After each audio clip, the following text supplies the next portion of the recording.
Tata iron and steel company Asia में पहला और सबसे बड़ा विनिर्माण plant Tata iron and steel company है, जिसे टिस्को के नाम से भी जाना जाता है।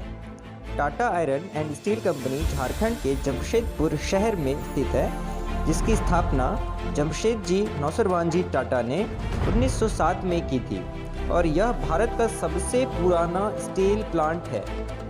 टाटा आयरन एंड कंपनी या टिस्को भारत में पहला लौह और इस्पात निर्माण प्लांट है, जिसकी स्थापना जमशेदजी टाटा और दोराबजी टाटा ने 26 अगस्त 1907 को जमशेदपुर झारखंड में की थी।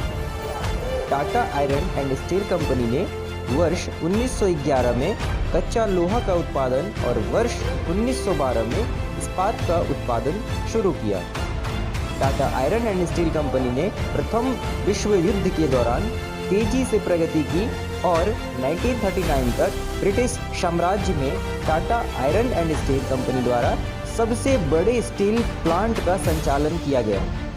जमशेदपुर में Tata iron and steel company की स्थापना में विभिन्न लाभ शामिल है, जैसे कि यह कोयले और मैग्नीज लौह अयस्क के भंडार के करीब है और यहाँ तक कि कोलकाता को भी, जो एक बड़ा बाजार प्रदान करता है, खरकई और स्वर्णरेखा नदियों द्वारा पर्याप्त जल आपूर्ति सुनिश्चित की जाती है।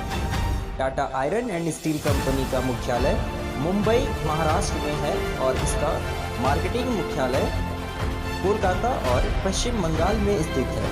इसका विनिर्माण कार्य 26 देशों में है, जिनमें भारत, ऑस्ट्रेलिया, यूनाइटेड किंगडम, संयुक्त अरब अमीरात, मलेशिया, फ्रांस, कनाडा आदि शामिल हैं। Tata iron and steel company द्वारा निर्मित लौह और इस्पात का उपयोग निर्माण, स्वचालन, अभियांत्रिकी, उठाने और उत्खनन, रक्षा और सुरक्षा क्षेत्रों और कई अन्य क्षेत्रों में किया जाता है।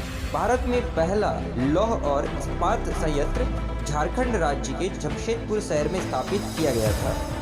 अब अगर हम की पीपल की बात करें तो नटराजन चंद्रशेखरन या एन चंद्रशेखरन चेयरपर्सन हैं और TV Narendran CEO and managing director of Tata steel limited हैं।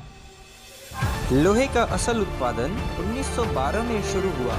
यह दुनिया में सबसे किफ़ायती दरों पर इस्पात का निर्माण करता है। इसका मुख्य कारण है कि समूह की ही एक अन्य कंपनी इसे कच्चा माल जैसे कोयला, लोहा आदि उपलब्ध कराती है। 1910 में टाटा जल विद्युत शक्ति आपूर्ति company Tata hydro electric power supply company की स्थापना हुई। 1917 में टाटा ऑयल मिल्स की स्थापना के साथ ही समूह ने घरेलू वस्तुओं के क्षेत्र में कदम रखा और साबुन, कपड़े धोने के डिटर्जेंट्स आदि बनाना शुरू किया। खाना पकाने के तेल आदि का निर्माण शुरू किया गया। 1932 में टाटा एयरलाइंस की शुरुआत हुई। टाटा केमिकल्स का आगमन 1939 में हुआ। टेल्को, जिसे अब टाटा मोटर्स के नाम से जाना जाता है, ने 1945 में रेल इंजनों और अन्य मशीनी उत्पादों का निर्माण शुरू किया। टाटा स्टील ने यूनाइटेड किंगडम में स्थित कोरस ग्रुप की सफल बोली लगाकर उसे हासिल किया और कोरस ग्रुप समूह दुनिया की सबसे बड़ी लोहा व इस्पात निर्माण कंपनी है। टाटा पावर भारत में निजी क्षेत्र की सबसे बड़ी कंपनियों में से एक है। यह मुंबई और दिल्ली के कुछ हिस्सों को बिजली प्रदान करती है। 2018 में टाटा स्टील ने भूषण स्टील को खरीदा और 2022 में नीलांचल इस्पात को भी खरीदा। और ऐसे अनेकों सरकारी संस्थानों व कंपनियों की शुरुआत टाटा द्वारा ही की गई, जैसे भारतीय विज्ञान संस्थान, Indian institute of science, Tata मूलभूत अनुसंधान केंद्र, Tata institute of fundamental research, Tata institute of social science, Tata energy research institute, यहाँ तक कि भारत की आधिकारिक विमान सेवा एयर इंडिया का भी जन्म टाटा एयरलाइंस के रूप में हुआ था। इसके अलावा Tata management training centre Pune, national centre for performing arts भी ऐसे संस्थान हैं जिनका श्रेय टाटा समूह को दिया जाना चाहिए। टाटा स्टील की स्थापना महान भूगर्भवेत्ता पीएन बोस की एक चिट्ठी का परिणाम थी। 1904 में बोस ने टाटा स्टील के संस्थापक जीएन टाटा को एक चिट्ठी लिखी, जो बाद में ऐतिहासिक बन गई। उन्होंने इस चिट्ठी में टाटा को ओडिशा के मयूरभंज में लौह अयस्क भंडार के बारे में बताया था और इसी के बाद टाटा ने बहुत सारी संभावनाओं को तलाशने की शुरुआत की।